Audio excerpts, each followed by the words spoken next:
E aí, pessoal? Última semana de Álgebra 2, praticamente. E vamos agora falar sobre algo optativo, tá? A ementa, a gente já cumpriu a ementa.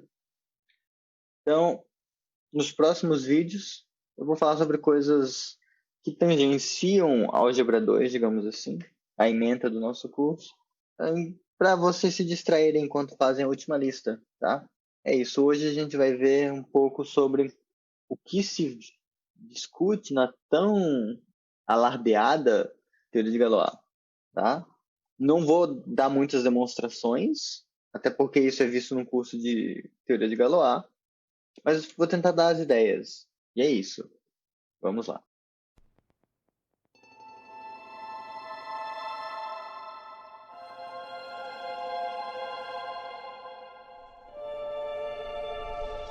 Bom, a princípio, quando a gente fala sobre teoria de Galois, o contexto que a gente tem é o de extensão de corpos. Então, essa parte que a gente estudou agora no final de Álgebra 2 é o começo de Galois. Só que além de extensão de corpos, a gente também tem teoria de grupos misturada. E como que grupos... Opa, eu tô na frente aqui, cara. Pronto, acho que agora ficou melhor. Como grupos, como é que é teoria de grupos? Para quem lembra que é grupos, eu vou lembrar aqui.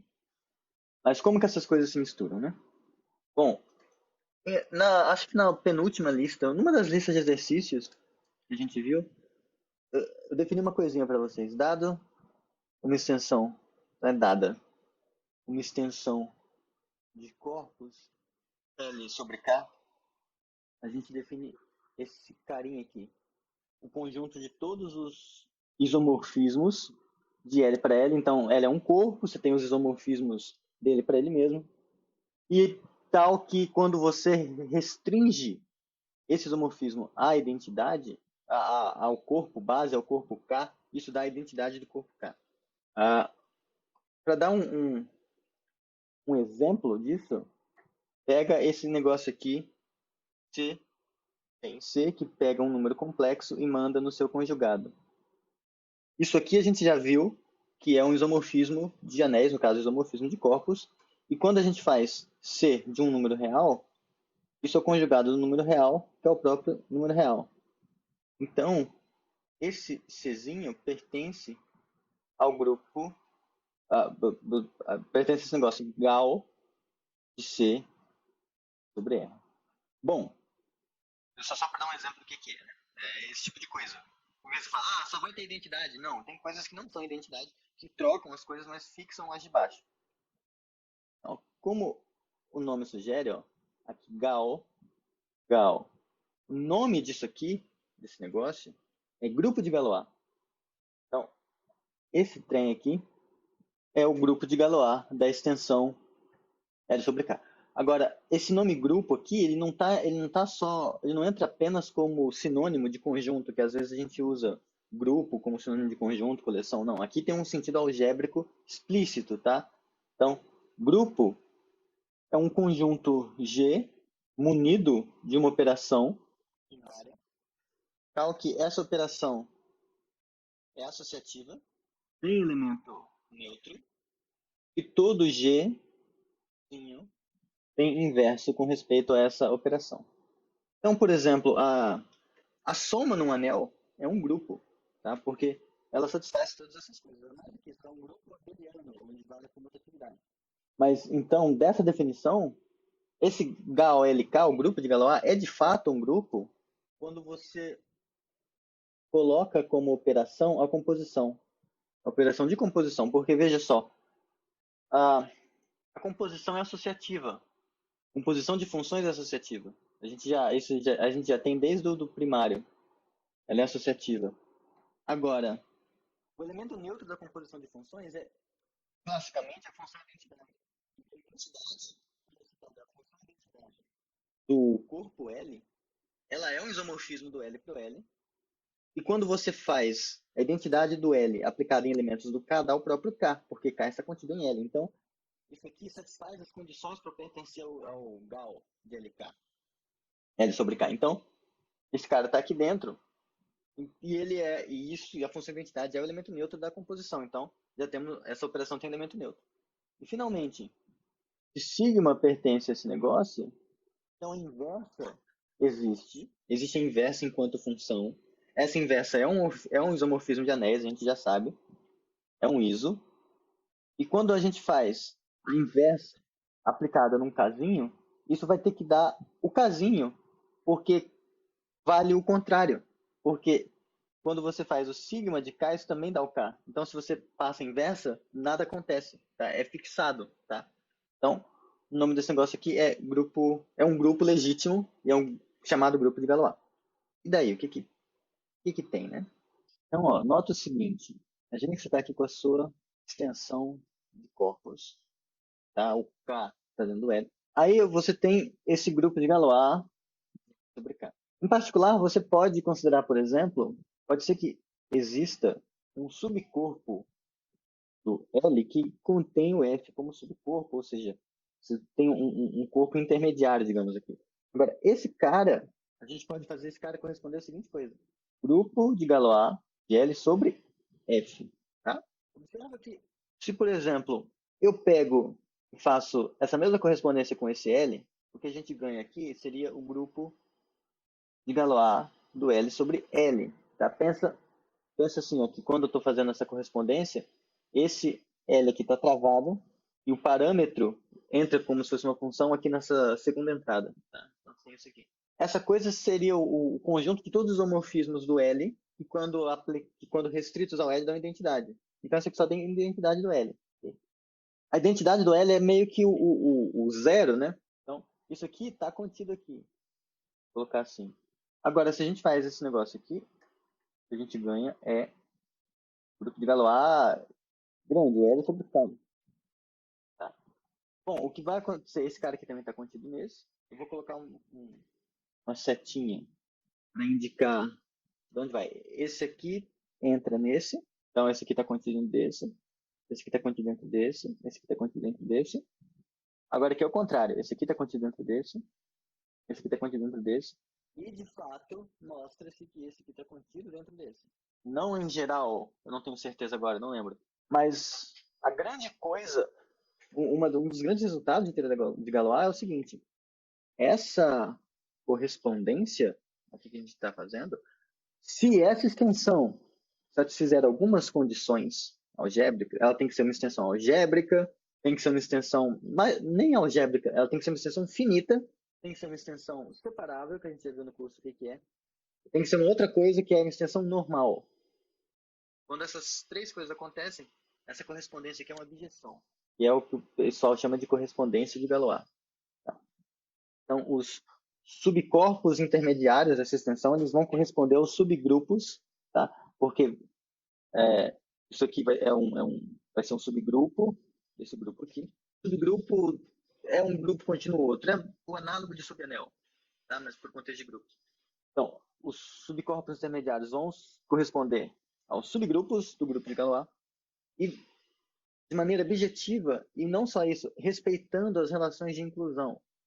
Então, se a gente estiver respeitando, só que de modo trocado, se aqui você tiver uma coisa assim, ó, esse cara dentro de um corpo que está dentro de outro corpo. Então, aqui você vai ter o grupo de Galois do L sobre F, né? E agora, esse cara vai ser subgrupo desse e esse vai ser subgrupo desse. As estruturas elas se espelham, só que trocando a ordem das setas, digamos assim. É surpreendente. Além do fato disso ter aplicação, que é uma coisa muito estranha, sei lá, é muito surpreendente que esse tipo de coisa ocorra, pelo menos eu acho. Tá? Mais surpreendente ainda é pensar que o Galois fez isso tudo sem ter nenhuma dessas terminologias que a gente tem hoje. Ele não tinha a definição abstrata do que é corpo, do que é anel, do que é grupo, não tinha essas coisas do jeito que a gente tem hoje. Tá? Então, ele fez tudo num contexto bem complicado. Enfim, mas isso não é o que a gente vê essa correspondência não é o que a gente vê no começo, né? Isso é, digamos assim, é a cereja do bolo antes de outras coisas ainda mais legais. Algumas coisas que são importantes serem notadas, que é que é onde a gente começa a pegar um pouco o jeito de como trabalha com as coisas, tem alguns resultadinhos. Por exemplo, tem esse aqui, ó, que de onde começa a coisa. Se L sobre K é uma extensão finita, então o grupo de Galois é finito, o grupo da extensão. E aí a gente vai usando os detalhezinhos do que a gente já viu no curso, tá? É mais essa ideia que eu quero passar. Por exemplo, para provar isso, você escreve o L como sendo K alfa 1 até alfa n, você pode fazer já que é uma extensão finita. E daí se você pega sigma e tal, grupo de Galois, tá? Que isso aqui acontece, então sigma igual a tal.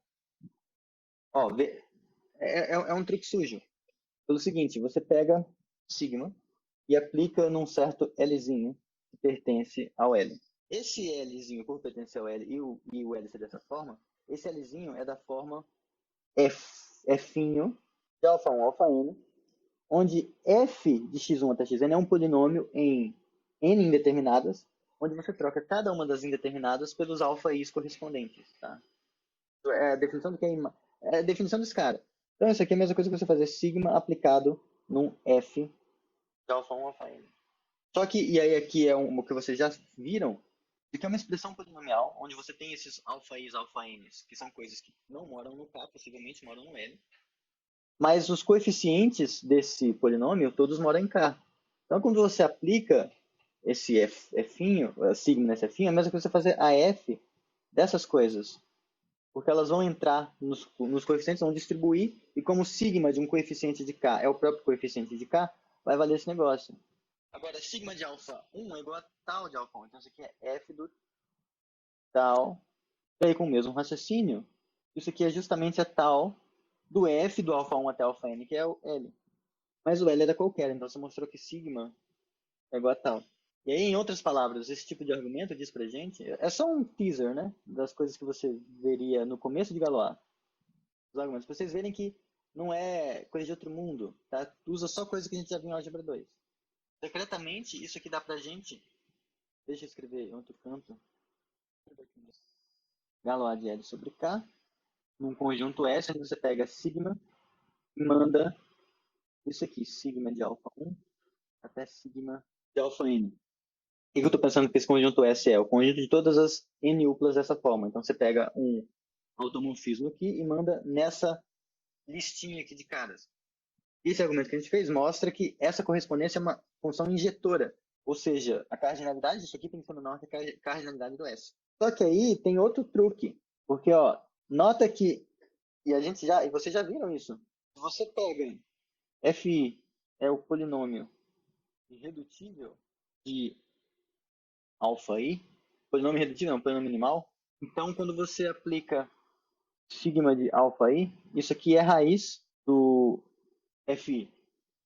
É o mesmo truque, essencialmente o mesmo truque que a gente usou aqui, a ideia, a gente usa aqui, vocês já fizeram isso, vocês viram que se você tem uma raiz e aplica um automorfismo que fixa o corpo base, ele manda uma raiz em raiz também. E daí, né? E daí, cada Fi, por ser um polinômio não constante, etc., ele tem um número finito de raízes. Então, você tem um número finito de polinômios, tem um número finito de raízes e está mandando em listas de coisas que pertencem a produtos cartesianos dessas coisas. Então, esse S aqui é finito. Então, você montou uma função injetora de um conjunto num conjunto finito. Então, esse cara tem que ser finito. Tá? Ok, então... Bom, uma das condições que a gente vai ter é pedir que a extensão aqui seja finita para valer esse negócio. Portanto, algébrica em particular. Aí você deve estar pensando, aí talvez tenha pensado agora, tá, mas é finito. Será que esse número finito, esse finito aqui que aparece, não dá para melhorar e dizer que o tamanho do grupo é menor ou igual que o grau dessa extensão?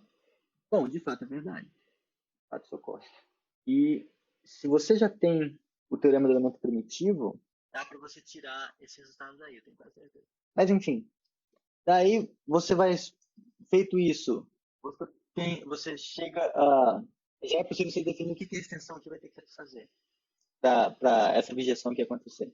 Um dos jeitos de definir é dizer que L sobre K é de Galois, se L sobre K é finita, e a cardinalidade do grupo de Galois é igual ao grau da extensão. A gente estava denotando assim. Tá? Então, a ideia é a seguinte.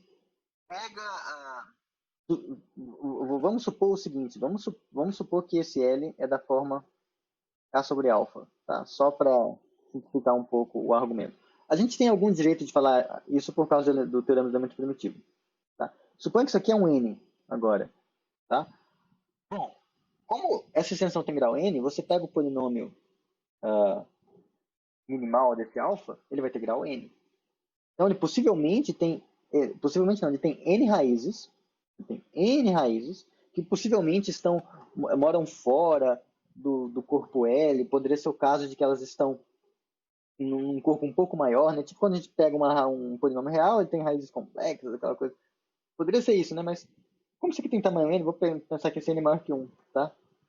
Pega um sigma, que é diferente da identidade. Bom, agora, se você aplica sigma, se você faz sigma de alfa, isso vai ter que ser diferente do alfa. Tá? E por que eu digo isso com tanta certeza? Por causa do argumento que a gente usou aqui. Quando você tem um corpo, uma extensão dessa forma, se dois elementos do grupo de Galois coincidem em todos esses geradores, então eles são iguais. Como aqui só tem um gerador, porque eu estou pegando um caso simples para explicar para vocês, então, se fosse igual a alfa, então sigma seria igual a identidade, então não é. Só que esse sigma de alfa é uma raiz do polinômio. Pelo mesmo argumento que a gente falou lá. Então, essa nova raiz aqui do alfa, do polinômio minimal, tá no L também, porque sigma sai de L para L. Então você já encontrou outra raiz aí. Mas agora você pega um outro tal. Você pega um tal que é diferente tanto da identidade quanto do sigma. Bom, como é diferente da identidade, vai ter que ocorrer tal de alfa diferente do alfa. E como o tal é diferente do sigma, o tal de alfa vai ter que ser diferente do sigma de alfa. Então, esse outro isomorfismo está mandando essa raiz em outra raiz ainda.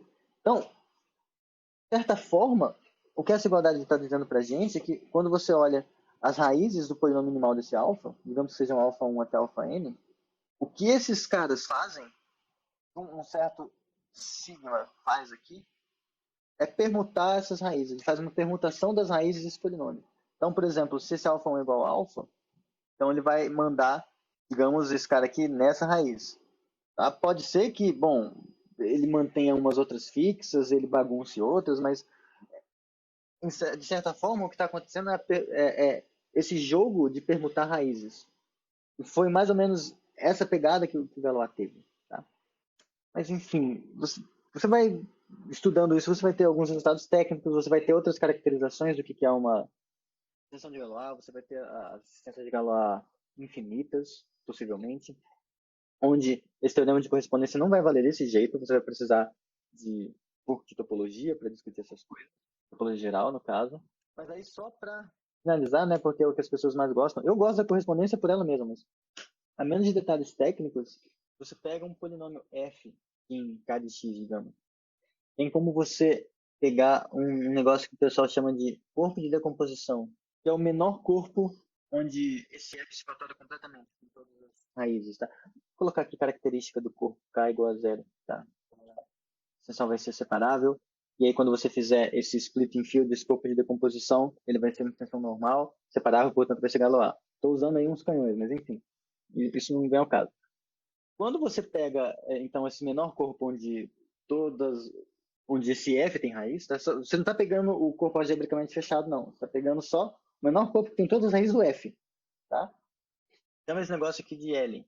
E meio que a gente viu isso, a gente viu secretamente a definição desse corpo de decomposição quando eu discuti o teorema de Artin lá todo corpo está contido em corpo algebricamente fechado.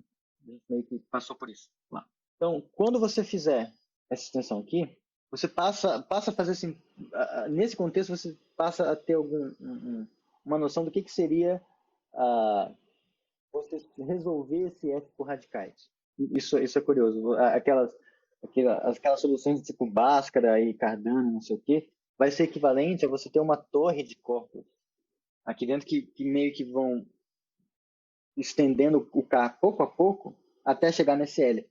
O que, em certo sentido, é o processo que você faz para tomar uma raiz, e às vezes essa raiz não está no corpo, aí você vai para um corpo onde aquele negócio existe, você vai fazendo esse passo a passo. Então, isso é possível de ser feito, você consegue fazer essa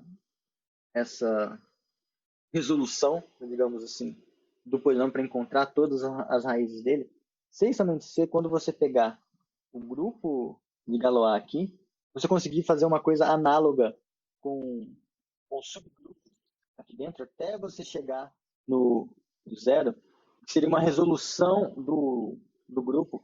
Tem uma definição. Quem viu teoria de grupos, mas eu acho que essa teoria de grupos é depois de álgebra 2.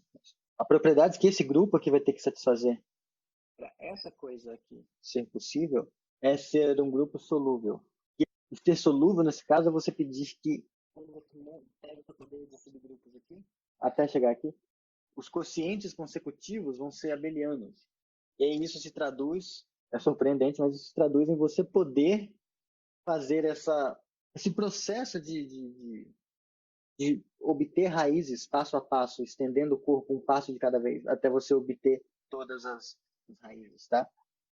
E aí meio que, assim, é curioso, mas isso responde porque você sempre consegue resolver por radicais, você sempre consegue ir fazendo raízes, puxando não sei o que, tal e tal, estendendo pouco a pouco, secretamente você está fazendo isso, mas porque você sempre consegue para grau menor ou igual a 4, porque quando o seu polinômio tem grau 4, o grupo de Galois dessa extensão, quando você faz ela toda, ele vai permutar essas 4 raízes. Então, moralmente, ele é um subgrupo do grupo de permutação de 4 elementos. Tá? O que é o grupo de permutação de 4 elementos? Você pega o conjunto de todas as bijeções que existem em um conjunto de 4 elementos, pensa que esses 4 elementos são as raízes do seu polinômio.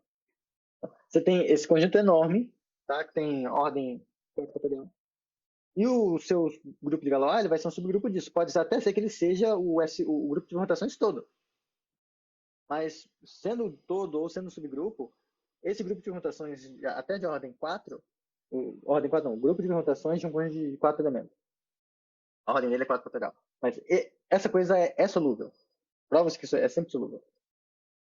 Só que a partir do grau 5, pode dar bagunça, porque você vai ter 5 raízes sendo permutadas, então o grupo de Galois é um subgrupo do grupo de permutações de 5 elementos.